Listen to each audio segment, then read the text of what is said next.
Hey guys, welcome back to the channel. Today I'm going to be showing you how to replace the upper control arms on my Ford Ranger. Alright guys, so this is the tools that you'll need to do the job. Some PV plaster, doesn't hurt to get on those bolts, especially if you live somewhere in the Midwest like I do. Half-inch breaker bar, 21-inch wrench, or 21 millimeter wrench, half-inch ratchet with a 21 millimeter socket, and then a 15 millimeter socket, 17 millimeter wrench, rubber mallet, and then a pry bar as well. So the 21 millimeters are for the top of the upper control arm on the sides, and then the 17 and 15 millimeters are for the bolt that holds it to the knuckle. So from factory, Ford designed these upper control arms so that you cannot replace the ball joints in them. And they're all one assembly, as you can see here. So what you can do is order new upper control arms, aftermarket ones, with replaceable ball joints. And that's what you're gonna have to do if your ball joints are bad.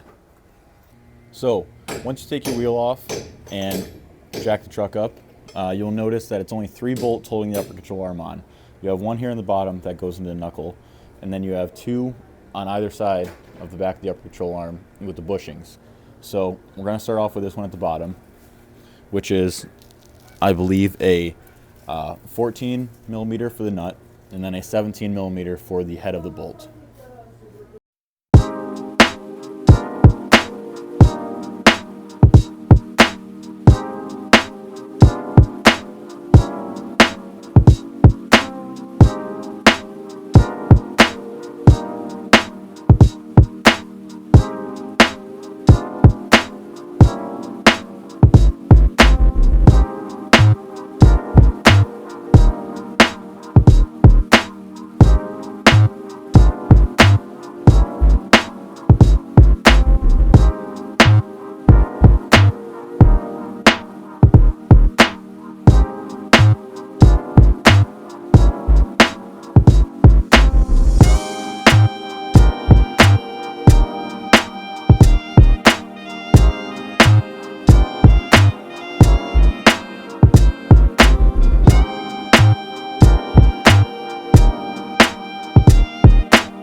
Once you get those bolts out, make sure if these shims that are there do get loose or come out, that you try to put them in the same orientation that they came out in. So this little bump out is going to face inward from the front of the vehicle.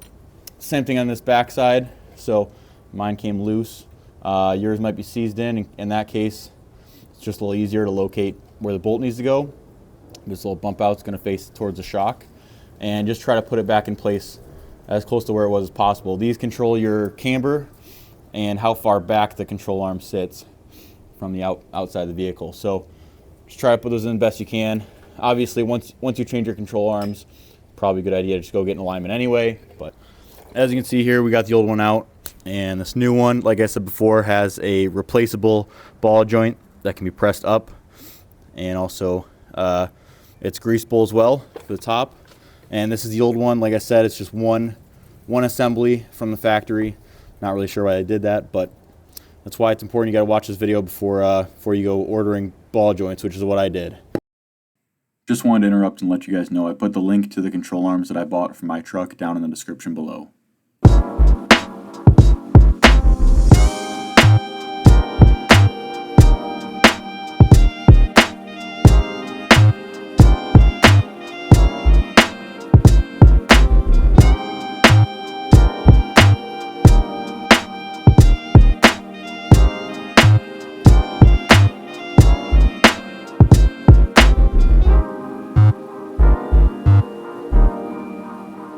All right, to get the new upper control arm in, I had to tap in with a hammer a little bit and then get a pry bar in there in the bottom, but I was able to get the bolts through. It might help if you have like a thin punch or a narrow punch, and try just to get the holes lined up first, and then from there, once the holes are lined up, you can slide the bolt through. Make sure the bolt heads are on the inside, facing outwards on both ends. That way, when you go to get an alignment, it's a lot easier for the guys to adjust this up here with these shims and these plates. After that, you can get this lower bolt in down here. I would say don't tighten these all the way. It makes it a lot easier to get this lower one in. Once you get this in, you can tighten it all the way and then go back up to the top and get these down as tight as you can. All right, guys, that's it. If you enjoyed the video or if it helped you out at all, let me know. Leave a like and a comment down below, or if you have any questions, leave a comment down below. I'd be happy to answer them. And that's it for this video. So I'll catch you guys next time, and make sure to check out my previous video where I did a little review of the Ranger and all of its quirks and features.